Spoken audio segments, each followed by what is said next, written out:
If we simply look at the issues that we're dealing with at this moment in our culture, we're going to ascribe them to things like politicians or particular teachers or this particular bill that's about to get passed, for all these different things. What I want you to understand is that what we're facing is really a movement that has been building over the last century. And that movement is called progressivism. Let me read you a quote that sort of defines progressivism for us. This is from an academic work called American Progressivism. And here's what we read. What then is progressivism? We can think of it as an argument to progress or to move beyond the political principles of the American founding. It is an argument to enlarge vastly the scope of national government.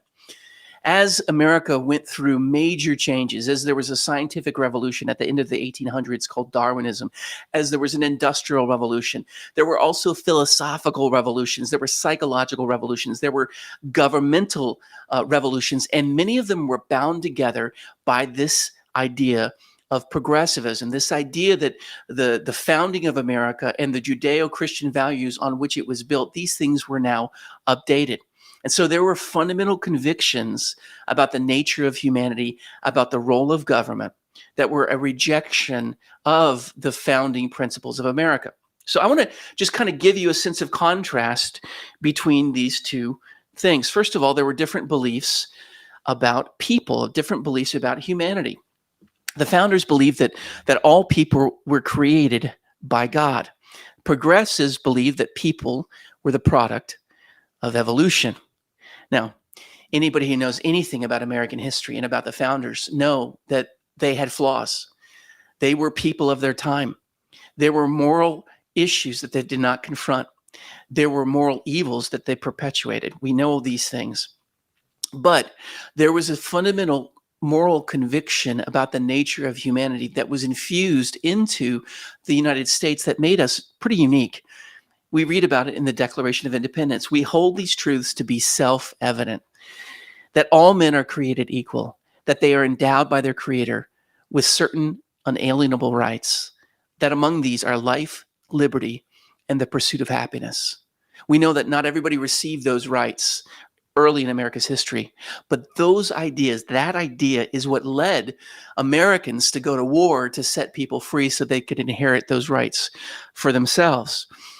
Progressivism has a radically different idea. Progressivism is inextricably linked to the scientific, philosophical, cultural, political revolution that was sparked by Darwinianism.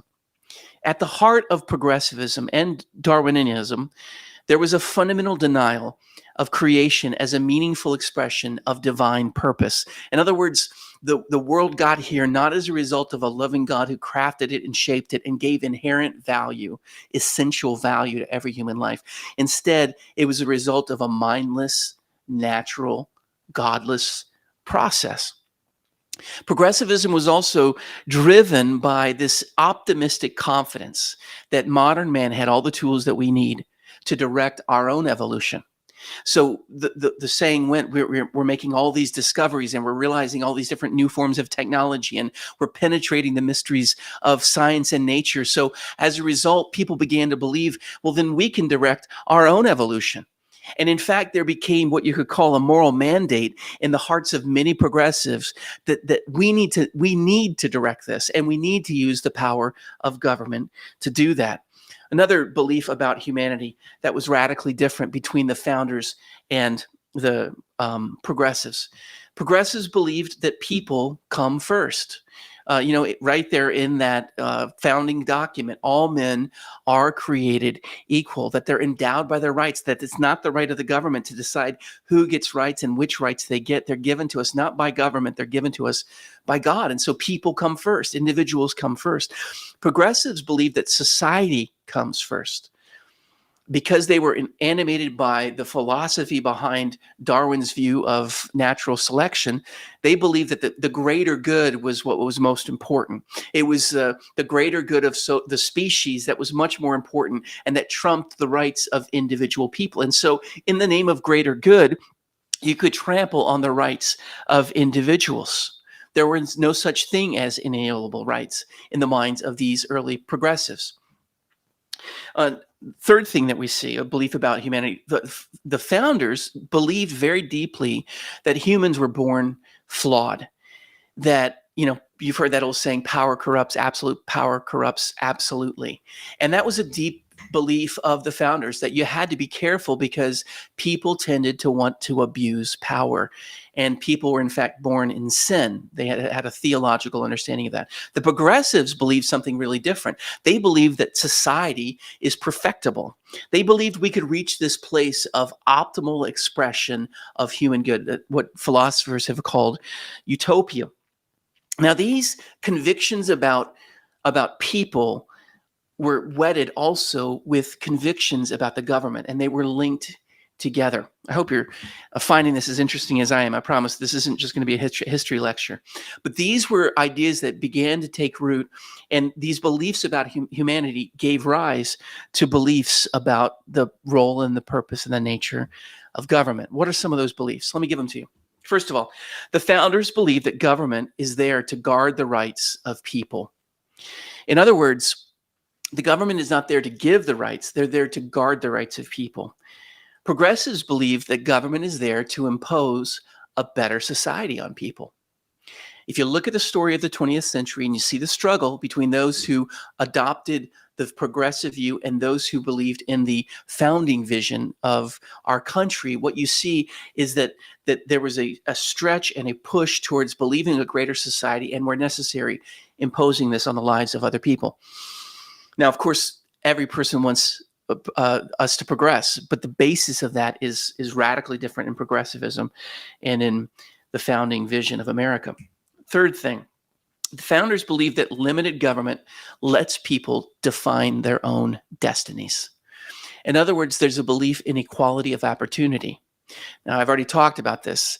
That vision has not always been lived out perfectly in the history of our country. In fact, it hasn't been. And there are tragic episodes where certain groups or certain people were given preferential treatment over other people. But rooted in the founding documents were these convictions that the government is not there to impose a vision on people, but to let people achieve what they can. Progressives believed that by growing government, you would build a better society. Let me give you another one. Government, in the minds of the progressives, tends towards tyranny. Now, I would just say they have the history on their side, don't they? If you know anything about history, what you see is there's not a drift towards more and more freedom as government gets more and more powerful. Inevitably, you always see a drift into greater and greater control of the lives of people by those in power when government is empowered. Progressives, on the other hand, had a very optimistic view about what government could do. They believed government power could be harnessed to create utopia. They believed it could be harnessed and by taking a combination of science and technology and government authority and power and different forms of social sciences, that we could somehow, and especially education, that we could somehow craft a society where there was going to be something like utopia. Now, where did all this lead? That's what I want to look to next.